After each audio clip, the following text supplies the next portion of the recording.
শুক্রবার আসবে আর স্পেশাল কিছু রান্না হবে না, সেটা কি করে হয়? আমার শরীরটা যদি ঠিকঠাক থাকে তাহলে আমি চেষ্টা করি আমার ছেলের ছুটির দিনগুলোতে একটু তাকে স্পেশাল কিছু তৈরি করে দিতে।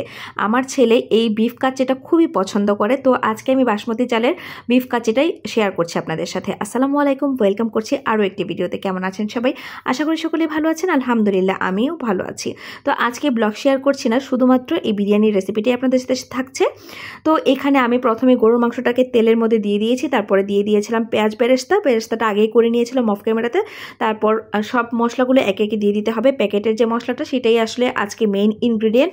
আজকে আমি এক্সট্রা মশলার মধ্যে ব্যবহার করব শুধুমাত্র একটু বাটা মশলাগুলো, আদা রসুন আর হচ্ছে জিরা পেস্ট। আর এইদিকে একটু ধনিয়া গুঁড়ো আর মরিচ গুঁড়ো ব্যবহার করেছি, একটু সামান্য পরিমাণে গরম মশলা গুঁড়ো ব্যবহার করেছি। এগুলো ব্যবহার করার কারণে না টেস্টটা আর একটু বাড়ে, কারণ হচ্ছে প্যাকেট মশলায় দেখা যায় কি যে মনে হয় যে মশলাটা একটু কম কম লাগে আমার কাছে।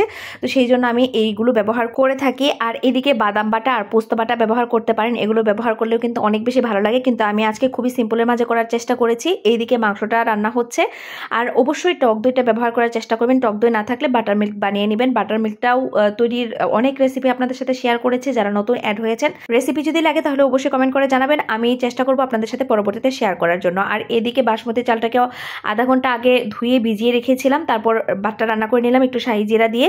আর এদিকে মাংসটাও রান্না হয়ে গিয়েছে। এখানে পাত্রে আমি হচ্ছে ঘি ব্রাশ করে নিয়েছি। আপনারা এই বোকামিটা করবেন না, ঘিটা আগে ঢেলে দিবেন হচ্ছে পাত্রের মধ্যে, চামিচ দিয়ে দিবেন, তারপর হচ্ছে ব্রাশ দিয়ে লাগিয়ে নেবেন, কারণ তা না হলে ব্রাশে অনেক বেশি ঘি ওয়েস্ট হয়ে যায়। তো সেই জন্য আগে একটু পাত্রে দিয়ে নেবেন, তারপর ব্রাশ করে দিবেন। আর এইদিকে রান্না করা মাংসটা দিয়ে দিলাম। আর এইদিকে আমি আলুটাকেও আগে সেদ্ধ করে রেখেছিলাম একটু জর্দার রং দিয়ে, যাতে কালারটা সুন্দর আসে সেই জন্য। তারপর দিয়ে দিলাম আলু বোখরা, একে একে সবগুলো জিনিস দিয়ে দিতে হবে। তারপর কাজু বাদাম ব্যবহার করেছি, টমেটো সস, চিনি আর হচ্ছে গুঁড়ো দুধ ব্যবহার করেছি, কাঁচামরিচ, এইগুলো সবই ব্যবহার করবেন। চাইলে কিশমিশও ব্যবহার করতে পারেন। যত ইনগ্রিডিয়েন্ট ব্যবহার করবেন তত বেশি টেস্ট ভালো আসে। সত্য কথা বলতে আমি দেখেছি যত কম ইনগ্রিডিয়েন্ট ব্যবহার করবেন তত কম টেস্ট আসে, কারণ শুধু প্যাকেট মশলা দিয়ে রান্না করলে ওইটা টেস্ট একরকম, আর হচ্ছে আপনি যদি একটু সাথে এই যে ঘরোয়া যে মশলাগুলো আছে সেগুলো ব্যবহার করতে পারেন তাহলে কিন্তু টেস্টটা আরও দ্বিগুণ হয়ে যায়।